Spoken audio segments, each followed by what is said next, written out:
For the month of February, lenders repossessed a little over 3,000 properties.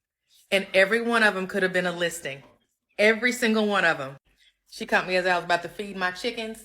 But let me just say this. This is that opportunity I was telling y'all about in the video when the NAR settlement came out. How agents was finna have to start focusing on helping this audience of people who we've been ignoring for decades.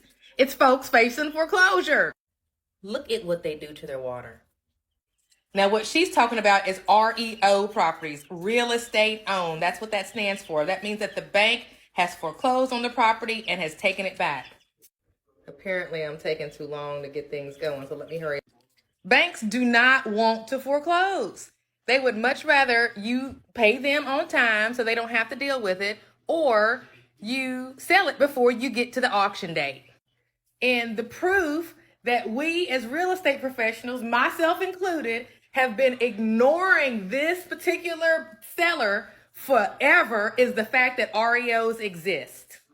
If the real estate schools and the brokers taught their agents how to be of service to people who are going through foreclosure, by and large, REOs would not be a thing. We would be helping people sell their houses before foreclosure. So I know that, it's up to the person who owns the property to reach out and ask for help. But to be honest with you, it's not going to happen. And the reason it's not going to happen is because there's a lot of embarrassment and shame around going through foreclosure. Ask me how I know.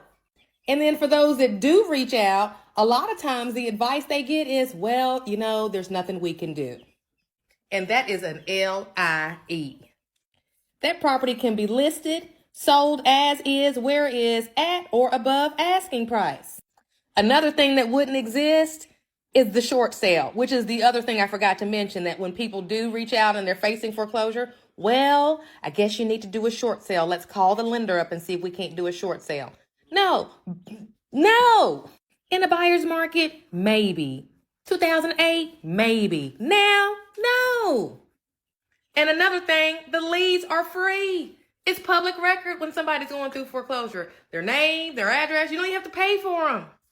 But what you do have to do is you have to remove any preconceived notions and judgments that you have about people who are going through foreclosure. And you have to believe that they deserve another chance at home ownership just like everybody else.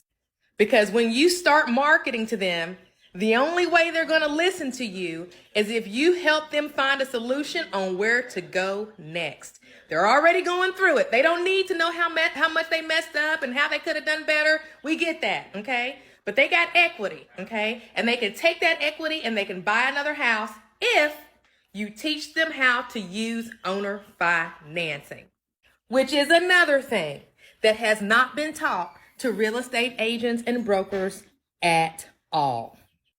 Investors know about it. Some brokers and agents know about it and use it for their own investment properties, but we don't use it as much as we should out in the consuming public.